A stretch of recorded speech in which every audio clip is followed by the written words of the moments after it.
From Craig Rolson in Europe, David Gerber in Brazil, and our editor-in-chief and publisher, Don Oshman, it's time for this week's Sunday Night Week in Review.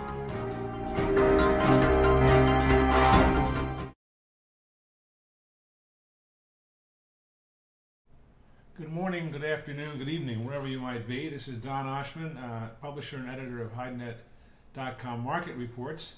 And we're back after a holiday which included a visit to France and Spain to enjoy my daughter's wedding and make some good business contacts to getting more news to you in the future. In Europe this week, Craig Rolson, our editor, says that the market's kind of coasting into July. Not much going on. People know that the Italians are shutting down, so they've sold forward. The Italians have bought for after holidays already. There's still a few weeks left before the total close, but not quite finished, but it's slowing down to a crawl at best. Chinese demand seems to be stabilizing to some degree. Less news of distressed merchandise sitting on docks and LC delays, so that's kind of coming around. The July 1st deadline in China, which everybody thought was going to be a disaster, has been a non-event so far. So all these tanneries everybody thought was going to be shut down by the government, to the best of our knowledge, has not come to pass. Some which are really bad, yes, have, but overall, the tanning capacity does not seem to be diminished to any large degree so far. Fellmongering is still down and out in China, and the sheepskin market, of course, lambskin market has been affected accordingly. The September show for September in Paris, the Semaine de Cuir, looks like it's sold out. Very, very good news for the industry.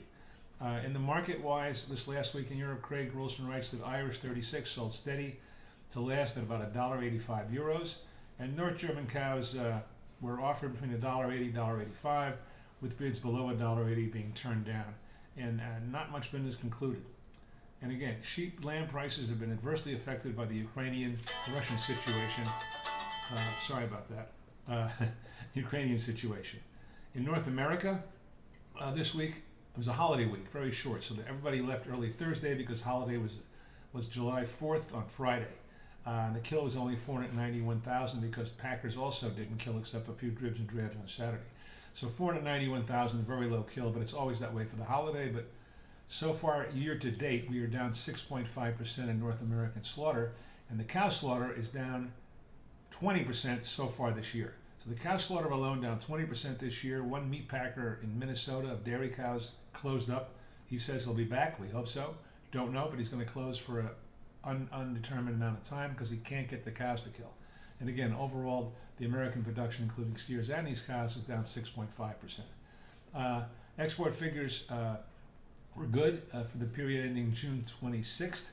Slaughter exceeded shipments and sales because there was a good quantity of wet blue sales reported for the first time. Reported from sales made a few weeks ago. Also, the combined raw and wet blue sales for the first quarter were below the second quarter average. So the second quarter average for combined raw and wet blue sales was above the first quarter, showing more business in the second quarter. Prices were firm. Steers sold for about $109 to $111. Those are heavy Texas steers, into the Far East, $109 to $111. Ranch steers sold about $1 less.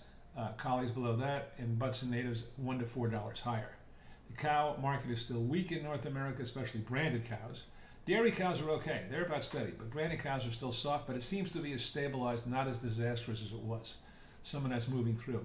And the West Coast dock strike, which would have put a terrible thing on everybody, the workers voted the strike, but they haven't gone out yet. So hopefully the negotiations will come to pass. And also on the JBS plant in Greeley, Colorado, that union boarded the strike, but they're still working. So there's negotiations going on there as well. In Latin America, David Holes, who actually was traveling in Europe this week, says prices are steady between $1.90 to $2 a foot for the TR1 good wet blue. People want to buy it $1.90. Tanners are not interested in doing that for the top quality. Some other people might be. And $2 is a dream on the part of sellers. So the market's someplace in between, and the split market is still awful in those parts of the world. Argentine prices are steady. So that wraps it up for this week's Sunday Night in Review, made Monday because it was a holiday here yesterday. And I want to thank you for watching, and we'll look forward to seeing you next time. Thank you.